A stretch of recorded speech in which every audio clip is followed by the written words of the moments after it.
नमो नमः मित्रों, मैं अंजू शर्मा संस्कृत जीवन में आप सभी का स्वागत करती हूँ। तो हम लोग अपनी जो महाकाव्य किरातार्जुनीयम का अध्ययन कर रहे हैं, तो उस कक्षा में अर्थात जो हमारा साहित्य की कक्षा है, उस कक्षा में मैं आप सभी के सामने उपस्थित हूँ। अभी तक हम लोगों ने भारवी किरातार्जुनीयम के प्रथम सर्ग के कुल 44 श्लोकों का अध्ययन कर लिया है। तो जो लोग हमारे साथ लाइव जुड़ चुके हैं उनमें अजय गौड़ हैं, विपुल जी हैं, राही सिद्दीकी हैं, रीना राजपूत जी हैं, शालिनी सिंह हैं, रेहान खान हैं और सुमन जी हैं, पंखुड़ी वर्मा हैं। तो आप सभी लोग वीडियो की लिंक को शेयर कर दीजिए जिससे कि अधिक से अधिक लोग वीडियो के साथ लाइव जुड़ सकें। तो जैसा कि हम लोग जानते हैं, अभी तक हम लोगों ने किरातार्जुनीयम के कुल 44 श्लोकों का जो अध्ययन किया है, तो जो प्रथम सर्ग है, प्रथम सर्ग में जो मुख्य छंद है वह हमारा वंशस्थ छंद है। तो अभी तक हम लोगों ने वंशस्थ छंद का अध्ययन किया था और हमने स्टार्टिंग में जो अर्थात जब किरातार्जुनीयम के अध्ययन को आरंभ किया था, तो भूमिका भाग में जब हम लोगों ने अध्ययन किया था, उसी समय मैंने आप सभी को बताया था कि जो हमारे क्योंकि हमारे प्रथम सर्ग में कुल 46 श्लोक हैं और 46 श्लोकों में से जो 1 से लेकर के 44 तक के श्लोक हैं उसमें वंशस्थ छंद दिया गया है। तो अभी तक हम लोगों ने वंशस्थ छंद का अध्ययन किया है और जैसा कि आप सभी लोगों को मैंने हमारी एक जो भूमिका भाग 3 थी, उस भूमिका भाग 3 में हम लोगों ने जो हमारे प्रथम सर्ग में जो छंद प्रयुक्त हुए हैं उन छंदों का भी अध्ययन कर लिया था। तो वंशस्थ छंद का जो हमारा लक्षण था वो भी हम लोगों ने जान लिया था। साथ ही साथ जो हमारे अन्य जो दो पुष्पिताग्रा, जो कि 45वें श्लोक में पुष्पिताग्रा छंद है और 46वें श्लोक में हमारा मालिनी छंद है, इन दोनों के जो लक्षण थे उसको भी जान लिया था। फिर भी मैं आप सभी को एक बार पुनः बता दूं, जो हमारा वंशस्थ छंद है उसका लक्षण होता है जतौ तु वंशस्थ मुदीरितम जरौ। तो इन 44 श्लोकों में हमने इस लक्षण के साथ कुल 44 श्लोकों का अध्ययन किया, उसमें हम लोगों ने वंशस्थ छंद का अध्ययन किया था। अब जो हमारा 45वां श्लोक है, इसमें महाकवि भारवी ने जो पुष्पिताग्रा छंद है उसका अर्थात जो 45वां श्लोक है वो पुष्पिताग्रा छंद में ही वर्णित किया है।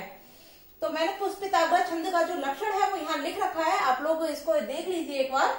जिन लोगों को भी पुष्पिताग्रा का लक्षण नहीं मालूम है वो लोग देख लीजिए। तो जो पुष्पिताग्रा छंद है इसका लक्षण होता है आयोजी नयुग रेफ तो यकारो योजी चा नजौ जरगाष्ट पुष्पिताग्रा। अब जैसा कि हम लोगों ने इस लक्षण को तो जान लिया, लेकिन इसमें बताया क्या गया है। पहले तो हम जानते हैं कि इसमें 4 चरण होते हैं। पुष्पिताग्रा छंद में 4 चरण होते हैं और ये एक वर्णिक छंद होता है। तो इसका जो प्रथम और तृतीय छंद जो चरण है, इन दोनों चरणों में कुल, क्योंकि यहाँ लिखा हुआ है न युग रेफ तो यकारो, तो न युग के नगड़ के युग्म, यहाँ नगड़ 2 नगड़ प्रयोग किए गए, तो नगड़ के युग्म, तो 2 नगड़ आ जाते हैं। नगड़ के 2 नगड़ के प्रयोग से यहाँ 6 मात्राएं हो जाती हैं। उसके बाद रेफ अर्थात रगड़, तो नगड़ फिर रगड़, उसके बाद आ जाता है यगड़। तो हम इसको लिख देते हैं। इसमें किस क्रम से आते हैं, तो पहले नगड़ आएगा, नगड़ फिर नगड़, इसके बाद आएगा हमारा रगड़, फिर आएगा हमारा यगड़।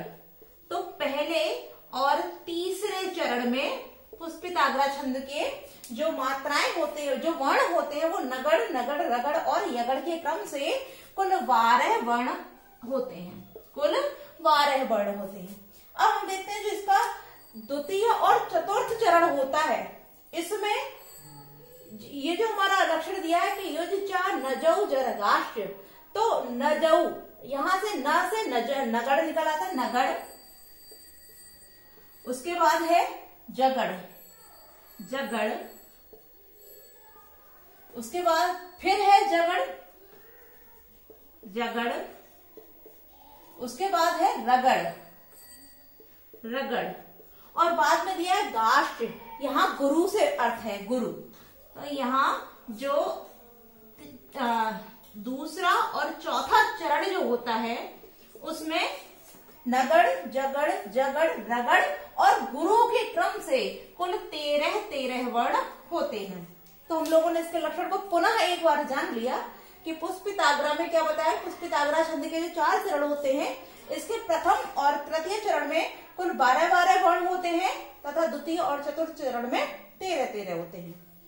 अब हम इसका अध्ययन कर लेते हैं क्योंकि हम लोगों को इसका अध्ययन भी करना है। तो आप सभी लोग पहले मेरे साथ इसका वाचन कर लेते हैं, तत्पश्चात इसका अर्थ जानते हैं। न समय परिरक्षणम क्षमम ते निकृति परेषु परेषु भूरि धाम्नः अरिष हुई विजयार्थिनः क्षितीशा विदधति चौपदी संधि दूषणानि। अब यहाँ द्रौपदी ही वक्ता है, द्रौपदी ही कहती हैं।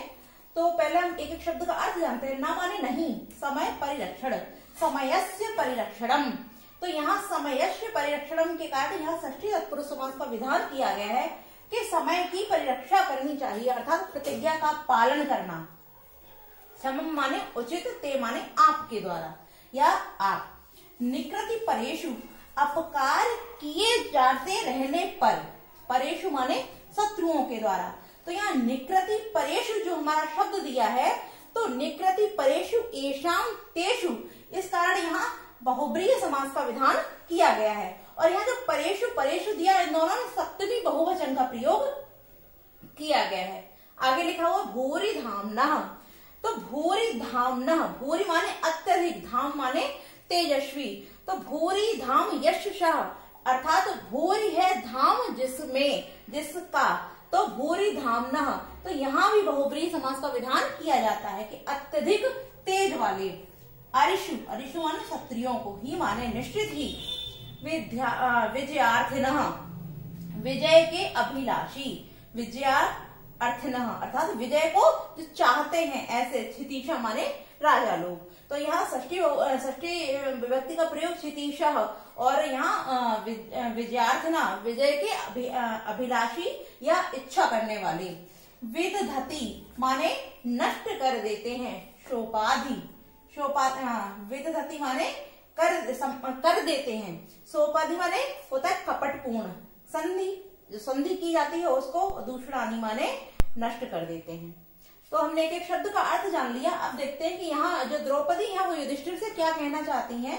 तो वो यहाँ कहती हैं कि हे राजन, हे युधिष्ठिर, परेषु जो शत्रुओं के द्वारा, निकृति परेषु जो आपके अपकार में निरंतर लगे हुए हैं, ऐसे शत्रुओं के द्वारा, यानी कि जो शत्रु हैं वो निकृति परेषु अपकार में लगे रहने पर, उन शत्रुओं के अपकार में लगे रहने पर, भूरि धाम्ना अत्यधिक जो तेज वाले हैं, कौन, आप लोग, ते माने आप, कौन, युधिष्ठिर, कि आप अत्यधिक तेज वाले हैं।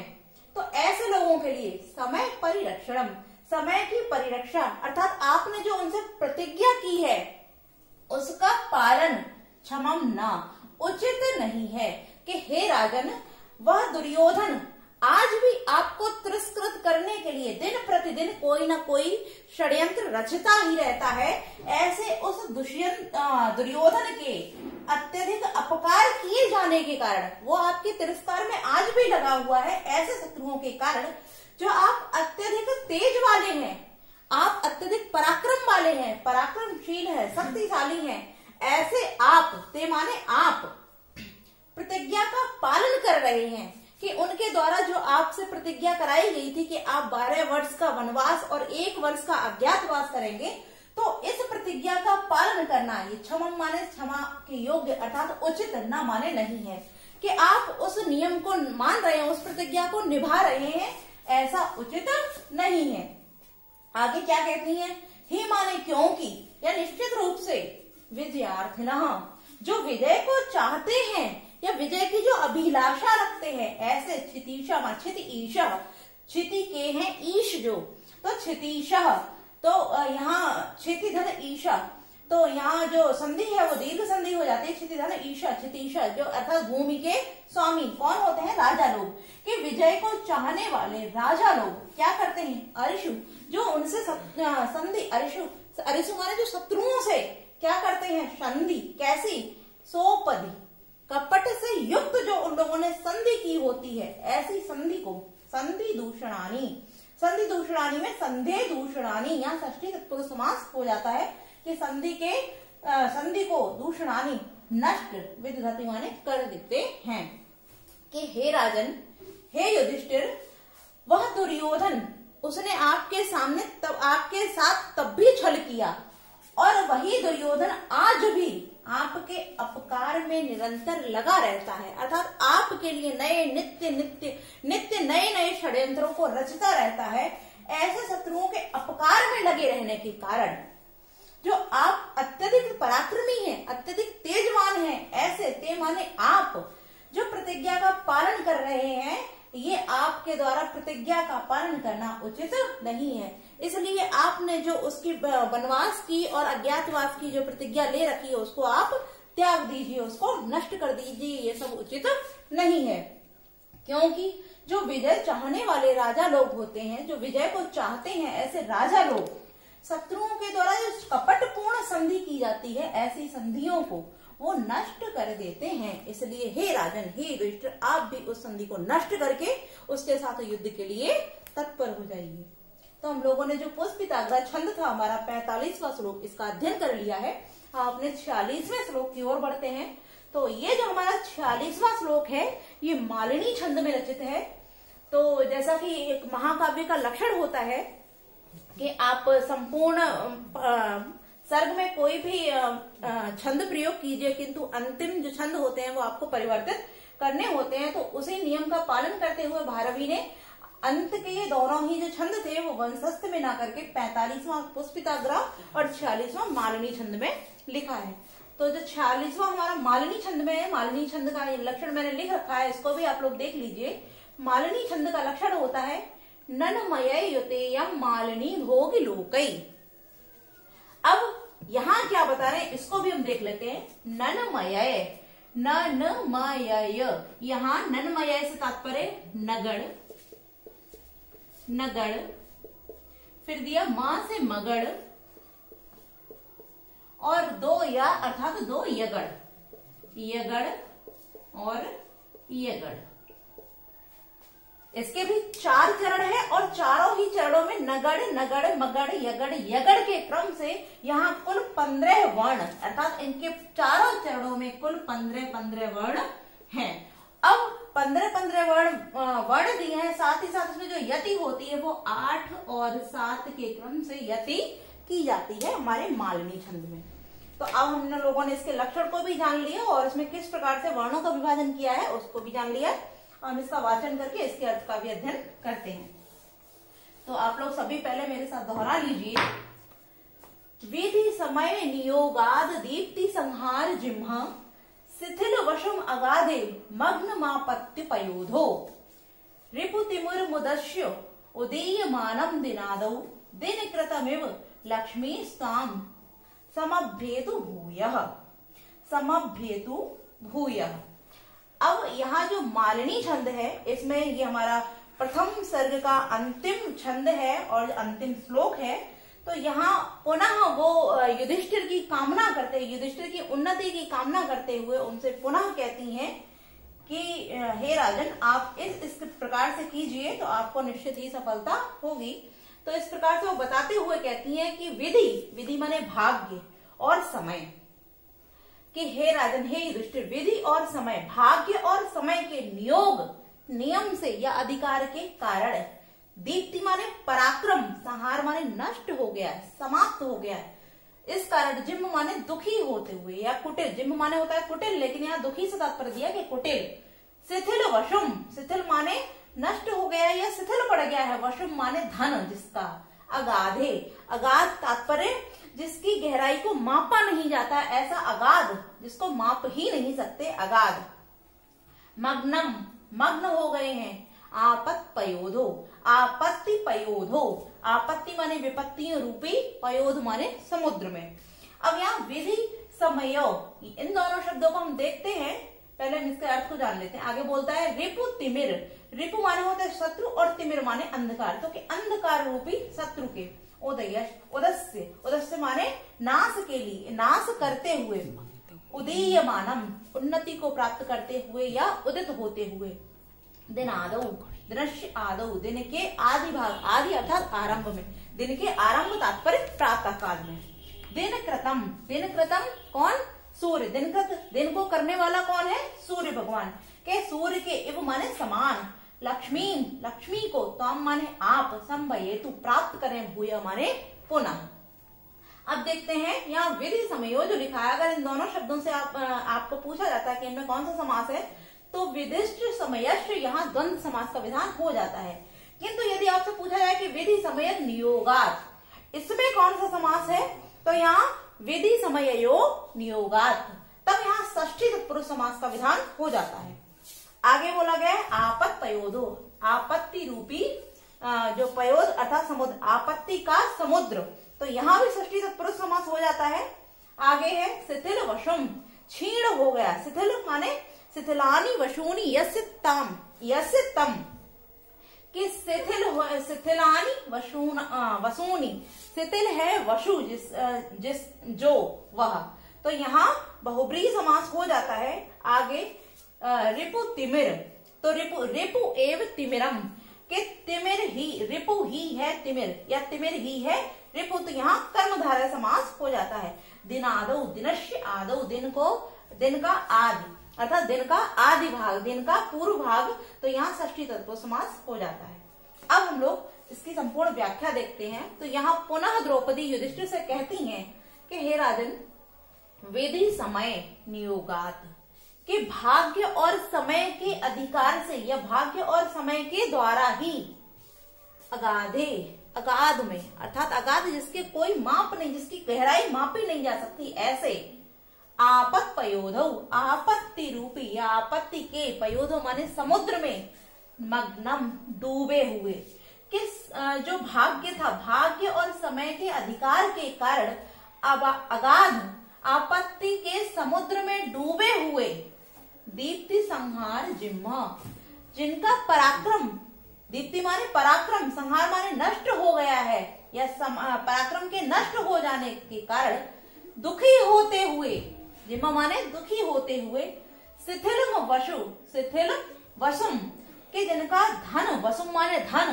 शिथिल माने क्षीण हो गया है, नष्ट हो गया है, ऐसे रिपु तिमिर, तिमिर रूपी शत्रु को अर्थात अंधकार रूपी शत्रु का, उदस्य माने नाश करते हुए, उदीयमानम, उदित होइए, तात्पर्य उन्नति को प्राप्त कीजिए। अब यहाँ युधिष्ठिर की तुलना सूर्य के साथ करते हुए कहती हैं कि दिनादौ, दिन के आरंभ, दिनस्य आदौ अर्थात दिन के आदि भाग में, अब दिन का आदि या आरंभ भाग कौन होता है, तो प्रातः काल, कि प्रातः काल में दिन कृत में वो सूर्य के समान ही, भूय माने पुनः, त्वम माने आप, लक्ष्मी समभ्येतु, कि लक्ष्मी को प्राप्त कीजिए। अब यहाँ मैं आपको व्याख्या क्लियर करती हूँ कि वो कहती है कि जिस प्रकार जो सूर्य होता है वो अंधकार को प्राप्त होता है, अर्थात रात होती है, उसके बाद सूर्य समाप्त हो जाता है और वह समुद्र में डूब जाता है, और जो उसकी क्या होती है, जो धूप होती है, उसकी जो किरणें होती हैं वो शिथिल हो जाती हैं। किस कारण? समय और भाग्य के कारण, भाग्य और समय के कारण ही वो अगाध समुद्र में डूब जाता है, और उसकी जो धूप होती है, किरणें होती हैं, वो नष्ट हो जाती हैं, और उसकी जो भी किरणें होती हैं, उसका जो प्रकाश होता है, सब कुछ स्थिर हो जाता है। किंतु फिर भी वो क्या करता है कि अंधकार रूपी शत्रु को, जो रात का अंधकार होता है, उसको नष्ट करके जो सूर्य होता है वो पुनः दिन के प्रातः अर्थात पुनः जब प्रातः काल में उदित होता है, तो वो जिस प्रकार के तेज को धारण किए होता है, सूर्य उदित होते समय जिस प्रकार के तेज को धारण किए होता है, कि हे राजन आप भी उसी प्रकार पुनः उस लक्ष्मी को प्राप्त करें, जिस प्रकार सूर्य दिन के आदि भाग में अर्थात प्रातः काल में जिस प्रकार की वो अपने तेज को प्राप्त करता है, उसी प्रकार से पुनः आप भी लक्ष्मी को प्राप्त करें। फिर से आप देख लिए, कहती हैं कि भाग्य और समय के कारण जो अगाध आपत्ति रूपी समुद्र में डूब गए थे, ऐसे पराक्रम के नष्ट हो जाने से दुखी थे, तथा जिनका धन नष्ट हो गया है, वैसे आप शत्रु रूप अंधकार रूपी शत्रु को नाश करके पुनः उन्नति को प्राप्त कीजिए। जिस प्रकार से जो सूर्य होता है वो रात के अंधकार को समाप्त करके सुबह पुनः उसी अपने प्रकाश पुंज को अर्थात अपने उसी तेज को प्राप्त कर लेता है, उसी प्रकार एवं माने उसी सूर्य के समान आप भी पुनः, तो हम माने आप भी, वो या माने पुनः उसी लक्ष्मी को संभयेतु माने प्राप्त कीजिए। तो इस प्रकार से वो उनको उनके मंगल की कामना करते हुए द्रौपदी अपनी वाणी को यहीं समाप्त करती हैं और इस प्रकार से युधिष्ठिर से कहती हैं कि हे राजन, आप पुनः उस पराक्रम को धारण कीजिए जिस प्रकार इतने भयंकर, इतने घने अंधकार को अंधकार में सूर्य डूब जाता है। क्यों डूब जाता है? कि भाग्य और समय के कारण, क्योंकि जो सूर्य है उसका भी यही क्रम होता है कि वो सुबह उदित होता है और पूरे दिन की तपस्या के बाद शाम को वह पुनः डूब जाता है। रात में घोर अंधकार होता है, किंतु वह उस अंधकार से डरता नहीं है। उसकी जो किरणें होती हैं, धूप होती है, सब शिथिल हो जाता है। उसका जो प्रकाश होता है वो भी शिथिल हो जाता है, क्षीण हो जाता है, किंतु फिर भी वो क्या करता है, वो क्षीण नहीं होता, अर्थात वो अपने आप को हारता नहीं है और वो उस घनघोर अंधकार रूपी शत्रु का नाश करता है और पुनः प्रातः काल में उदित होता है, उन्नति को प्राप्त करता है। उसी सूर्य के समान आप भी, आपने इतनी जो समस्याएं आपके सामने आई हैं वो सभी भाग्य के ही कारण हुई हैं। आप भी आपत्ति रूपी समुद्र में डूबे हैं और आपका भी पराक्रम नष्ट हो गया था, इसलिए आप दुखी थे। आपका जो धन था वो नष्ट हो गया था, किंतु आप भी अंधकार रूपी शत्रु का नाश कीजिए और अपने पराक्रम को पुनः धारण करते हुए उस दुर्योधन रूपी शत्रु का नाश करने के लिए, युद्ध के लिए तत्पर हो जाइए। तो इस प्रकार से जो द्रौपदी हैं वो युधिष्ठिर को प्रेरित करती हैं, उनको प्रति एक क्षण उनके आत्मविश्वास को बढ़ाती हैं, उनके पराक्रम को पुनः धारण करके उन्हें युद्ध के लिए सज्ज होने के लिए बार बार उनसे कहती हैं। तो हमने हमारे जो महाकाव्य किरातार्जुनीयम है इसके पूरे के पूरे 40वें श्लोक तक हम लोगों ने इसका अध्ययन कर लिया है और प्रथम सर्ग का पूर्ण अध्ययन हो चुका है। अब कल की कक्षा में हम लोग किरातार्जुनीयम की जो मुख्य सूक्तियां हैं उनको लेकर हम आप सभी के समक्ष उपस्थित होंगे। तो जैसा कि हम लोगों ने 45वें श्लोक का अध्ययन कर लिया है और संपूर्ण प्रथम सर्ग समाप्त हो गया है, मुख्य सूक्तियों के साथ मैं आप सभी के समक्ष कल की कक्षा में उपस्थित होंगी। और आज के लिए हम इतना ही रखते हैं। अगर आप सभी को वीडियो अच्छी लगी तो वीडियो को लाइक कीजिए। जिन लोगों ने अभी तक चैनल को सब्सक्राइब नहीं किया, चैनल को सब्सक्राइब कीजिए, बेल आइकन प्रेस कर दीजिए, जिससे कि मेरे आने वाली सभी वीडियो का नोटिफिकेशन आप तक समय से पहुंचता रहे। और आप सभी लोग चैनल को फॉलो अवश्य कीजिए और अपने मित्रों के साथ भी हमारी वीडियो के लिंक को शेयर किया कीजिए, जिससे कि अधिक से अधिक लोग वीडियो के साथ लाइव जुड़े। तो आज के लिए इतना ही मित्रों, नमो नमः।